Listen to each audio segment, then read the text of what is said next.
ಶ್ರೀಗುರುಭ್ಯೋ ನಮಃ.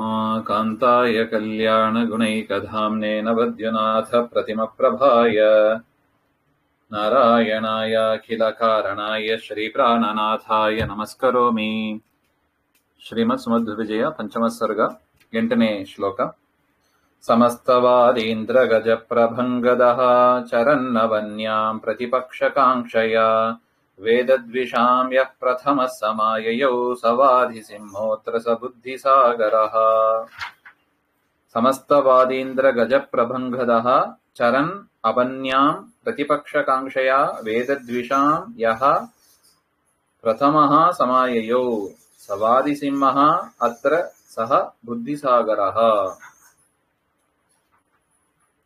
ಅಂದ್ರೆ ಮತ್ತೊಂದು ಘಟನೆ, ಆಚಾರ್ಯರು ಹೇಗೆ ವಾದ ಮಾಡಿದ್ರು ಹಿಂದೆ ಹಾಗೆ ಅಂತ ಒಂದು ಪ್ರಸಂಗವನ್ನ ನೋಡಿದ್ದೀವಿ. ಇನ್ನೊಂದು ವಾದಿಸಿಂಹ ಮತ್ತು ಬುದ್ಧಿಸಾಗರ ಅಂತ ಇಬ್ಬರು, ಬುದ್ಧಿಸಾಗರ ಮತ್ತು ವಾದಿಸಿಂಹ ಹಾಗೆ ಅಂತ ಅವರಿಬ್ಬರು ಕೂಡ ಮತ್ತೆ ವಾದಕ್ಕೆ ಬಂದ್ರು.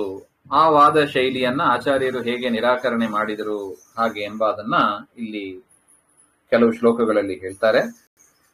ಮೊದಲು ಅವರು ಬಂದ್ರು, ಅವರೆಂತವರು ಹಾಗೆಂತ ಭಾವಪ್ರಕಾಶಿಕದಲ್ಲಿ ನಾರಾಯಣ ಪಂಡಿತರೇ ಹೇಳ್ತಾರೆ. ವೈಶೇಷಿಕ ವಿಶೇಷಜ್ಞ ವಾದಿಸಿಂಹ ಅಭಿದೋ ದ್ವಿಜ ಮಹಿಂ ವಿಜಿತ್ಯ ಸಂಪ್ರಾಪ್ತೋ ಬೌದ್ಧಾಗ್ರ್ಯಂ ಬುದ್ಧಿಸಾಗರಂ. ಒಳ್ಳೆ ನ್ಯಾಯಶಾಸ್ತ್ರದಲ್ಲಿ ನಿಪುಣರಾಗಿ ಇದ್ದರಂತೆ ಮತ್ತು ಬೌದ್ಧಾಗ್ರ್ಯಂ ಬೌದ್ಧ ಮತದ ಅನುಯಾಯಿಗಳು ಮತ್ತು ಅದಲ್ಲಿ ಪಂಡಿತರು ಅಂತವರು ಬಂದರು ಹಾಗೆ ಅಂತ. ಅವ್ರು ಹೇಗೆ ಬಂದ್ರು ಹಾಗೆ ಅಂದ್ರೆ ಸಮಸ್ತ ವಾದೀಂದ್ರ ಗಜ ಪ್ರಭಂಗದ, ಆ ಕಾಲದಲ್ಲಿ ಯಾರ್ಯಾರು ವಾದಿಗಳು ಅಂತ ಇದ್ರೋ ಅವರ ಮದವನ್ನೆಲ್ಲ ನಾಶ ಮಾಡುವವರಂತೆ, ಅದರ ವಾದ ಮಾಡಿ ಅವರನ್ನ ಸೋಲಿಸುವವರಂತೆ. ಆ ರೀತಿಯಾದವರು ಬುದ್ಧಿಸಾಗರ ವಾದಿಸಿಂಹ. ಚರನ್ ಅವನ್ಯಾಂ ಪ್ರತಿಪಕ್ಷ ಕಾಂಕ್ಷೆಯ, ಭೂಮಿಯಲ್ಲಿ ಸಂಚಾರ ಮಾಡ್ತಾ ಇರೋರಂತೆ. ಯಾವ ದೇಶದಲ್ಲಿ ಯಾವ ಪ್ರಾಂತ್ಯದಲ್ಲಿ ಯಾರು ವಾದಿಗಳು ಸಿಗ್ತಾರೆ ಅವ್ರ ಜೊತೆಗೆ ವಾದ ಮಾಡೋದು, ಅವ್ರನ್ನ ಸೋಲಿಸೋದು, ಇದು ಅವರ ಕ್ರಮ. ಒಂದು ರೀತಿಯಾಗಿ ವಾದಾಪಿ ಇಲ್ವಲ್ಲ ಅಂತ ನಾವು ಹಿಂದೆ ಕೇಳ್ತೀವಿ ನೋಡಿ, ಆ ರೀತಿಯಾಗಿ ಇದೆ ಇದು. ಎಲ್ಲ ಕಡೆ ತಿರುಗಾಡಿ ಬಂದಿದ್ದಾರೆ ಇವರು, ಯಾರ್ಯಾರಿದ್ದರೋ ಅವರನ್ನೆಲ್ಲ ಸೋಲಿಸಿ ಬಂದಿದ್ದಾರೆ.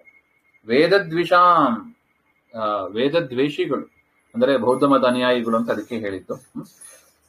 ಅಂತವರಾದ ಬುದ್ಧಿಸಾಗರ ಜೊತೆಗೆ ವಾದಿಸಿಂಹನನ್ನು ಕೂಡ ಕರೆದುಕೊಂಡು ಬಂದಿದ್ರು. ಹಾಗೆ ಇಬ್ಬರು ಬಂದಿದ್ರು. ಯಾಕೆ? ಆಚಾರ್ಯರ ಮಹಿಮೆ ಆಗಾಗಲೇ ಹರಡಿತ್ತು, ಆಚಾರ್ಯರನ್ನು ಕೂಡ ಅಚ್ಯುತ ಪ್ರೇಕ್ಷರನ್ನು ಕೂಡ ಸೋಲಿಸಬೇಕು ಹಾಗೆಂಬ ಒಂದು ದೃಷ್ಟಿಯಿಂದ ಬಂದರು ಅಂತ ಅರ್ಥ. ಸಮಸ್ತವಾದೀಂದ್ರ ಗಜ ಪ್ರಭಂಗದಃ ಚರನ್ನವನ್ಯಾಂ ಪ್ರತಿಪಕ್ಷಕಾಂಕ್ಷಯ ವೇದದ್ವಿಷಾಂ ಯಃ ಪ್ರಥಮಃ ಸಮಾಯಯೌ ಸವಾದಿಸಿಂಹೋತ್ರ ಸ ಬುದ್ಧಿಸಾಗರಃ. ಶ್ರೀಮಧ್ವಾಂತರ್ಗತ ಶ್ರೀಕೃಷ್ಣಾರ್ಪಣಮಸ್ತು.